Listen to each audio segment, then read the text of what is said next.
My take tonight is a cry for beloved Kenya. Fellow citizens, did we sleep and wake up in the twilight zone? Just what is happening in this country? We have an angry president who constantly lectures his cabinet and us all, sometimes in mother tongue, but seemingly does nothing about his own complaints.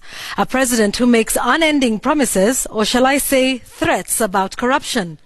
One who we are now told has reached his elastic limit, presumably ready to snap. Then we have an alleged murder plot that reads like a movie script, a rather incredulous one, I might add. A murder plot allegedly planned by a whopping 40 people against the holder of the country's second highest political office. A planning meeting held at a hotel, ironically so close to the headquarters of the National Intelligence Service. A letter supposedly detailing the plot. Cabinet secretaries being summoned to the DCI to answer to these grave allegations. A principal secretary now filing a harassment claim against his boss, the deputy president. Police apparently turning to the FBI, no less, to help in unraveling the assassination mystery.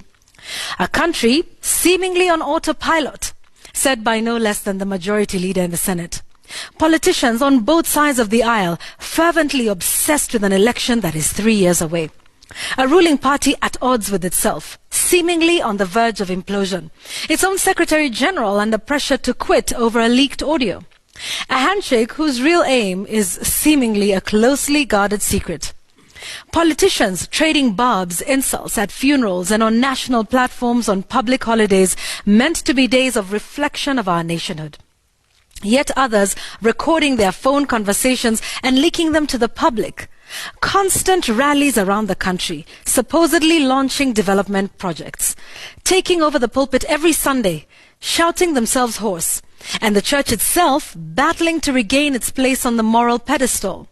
A political opposition singing the tune of government and its leaders posing for billboard pictures to advertise government programs. And parliamentarians arguing for hours on end about who is more government than the other. All this while we're told the economy is growing at 6%. But our pockets remain empty. We have a failed billion-shilling agricultural project that was touted as the silver bullet for food security. A country that still sees her citizens on the brink of starvation every time the rains fail. Corruption that gobbles up 1/3 of our budget. A CS in charge of the country's purse being grilled for days on corruption allegations. Corruption that gets in the way of the best intentions of devolution. And an electorate that is all too eager to vote in the very same people when the time comes. It is a wonder that anything gets done in this country. Sometimes I think it is only God that holds this country together. Kenya is truly God's country. And that is my take tonight.